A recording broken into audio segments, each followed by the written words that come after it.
ബുധനാഴ്ച വൈകിട്ടുണ്ടായ കനത്ത മഴയിലും കാറ്റിലും രാമപുരത്തും പരിസര പ്രദേശങ്ങളിലും കനത്ത നാശനഷ്ടം. ബസ് സ്റ്റാൻഡിന് സമീപവും സെന്റ് അഗസ്റ്റിൻ സ്കൂളിന് സമീപവും വെള്ളാപ്പള്ളി പെട്രോൾ പമ്പിന് സമീപവും കൊണ്ടാട് വായനശാലയ്ക്ക് സമീപവും ചെറുകുറിഞ്ഞി, പാലവേലി, മുണ്ടക്കപ്പുലം എന്നീ ഭാഗങ്ങളിലും മരങ്ങൾ റോഡിലേക്ക് വീണ് വാഹന ഗതാഗതം തടസ്സപ്പെട്ടു. വൈദ്യുതി ബന്ധവും താറുമാറായി.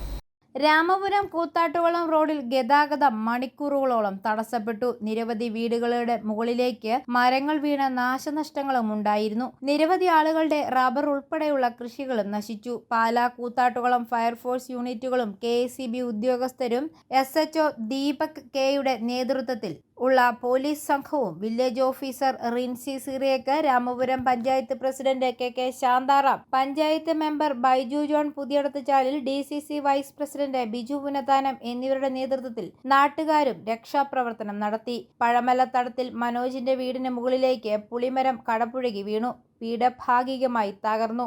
മുളയെങ്കൽ ലിസി ബെന്നിയുടെ വീടിന് മുകളിൽ മരങ്ങൾ കടപുഴകി വീണ് കാർ പോർച്ചിന് കേടുപാടുകൾ സംഭവിക്കുകയും വാഹനങ്ങൾക്ക് നാശനഷ്ടം ഉണ്ടാവുകയും ചെയ്തു. നീറന്താനത്ത് പാച്ചോറ്റിൽ അശോകന്റെ വീട്ടിലേക്ക് ആഞ്ഞിലിമരം കടപുഴകി വീണ് വീടിന് ഭാഗികമായി കേടുപാടുകൾ സംഭവിച്ചു.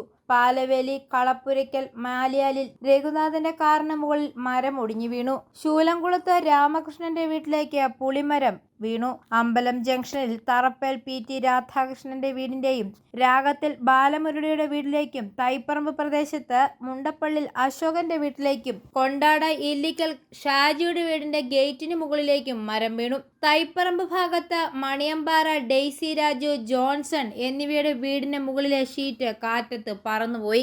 i4A ന്യൂസ്, പാല.